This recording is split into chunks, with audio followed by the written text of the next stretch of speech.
जैसे 260 ऑर्गेनाइजेशंस अभी पार्टिसिपेट कर रहे हैं, एल्गार परिषद के प्लेटफॉर्म का हिस्सा है।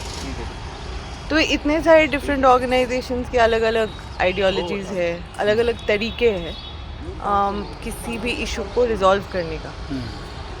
तो इसको अभी एल्गार परिषद के प्लेटफॉर्म में आके आप इन कॉन्ट्रडिक्शंस को किस तरह से रिजॉल्व करते हैं? कैसा है, ये जो कॉन्ट्रडिक्शन है ये ह्यूमन नेचर का एक पार्ट है।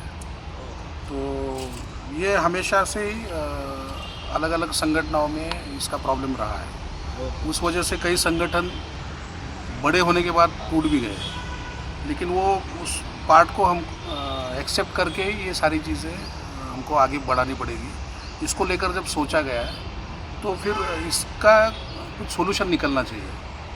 तो जो इंटेलेक्चुअल पर्सन है वामसे वगैरह जैसे संगठनों में, कुछ अलग अलग संगठनों में, तो इन्होंने इसका जो आंसर है उनको इतिहास में मिला और वो बुद्धा के समय में मिल गया उनको। बुद्धा के समय इस वर्ण व्यवस्था के खिलाफ बुद्धा अकेले काम नहीं कर रहे थे। बुद्ध के समकालीन जो महावीर है और उसके अलावा भी 61 ऐसे संघ थे, 60, हाँ, टोटल 62 संघ इस वर्ण व्यवस्था के खिलाफ काम कर रहे थे।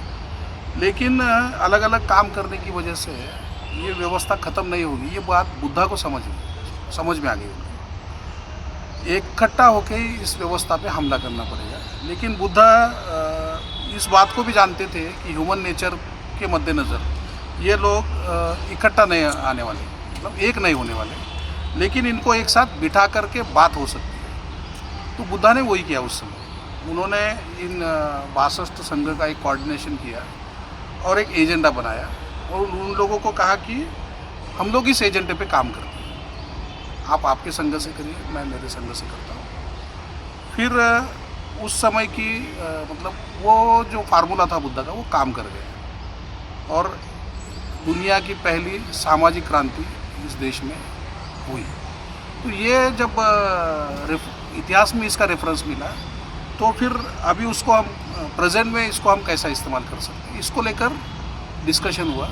फिर अभी के परसेप्शन में कॉमन मिनिमम प्रोग्राम नाम का कंसेप्ट सामने आया कि हमारे में जो हमारा उद्देश्य है वो सारे संगठनों का एक है, लेकिन उसको हासिल करने के लिए जो रास्ता हम अपना रहे हैं उसको लेकर कॉन्ट्रडिक्शन है इसमें। लेकिन हमारा दुश्मन एक है, इसमें सारे लोग एक मत है।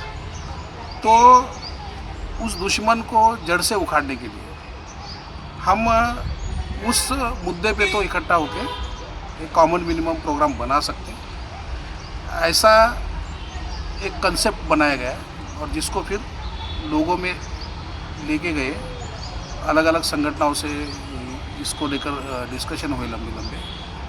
तो जब इसका ये समझ में आया लोगों को, तो फिर अब आप देखिए देश भर में बड़े बड़े अलायंस बन रहे हैं, अलग अलग सोशल ऑर्गेनाइजेशन के बनते हैं, पॉलिटिकल ऑर्गेनाइजेशन। तो ये कॉमन मिनिमम प्रोग्राम का जो कंसेप्ट है ये बेसिकली बुद्धा का कंसेप्ट है, जिसको आज के परिप्रेक्ष्य में इस्तेमाल किया गया। और वही फार्मूला भीमा कोरेगांव शौर्य दिन प्रेरणा अभियान में भी अपनाया है।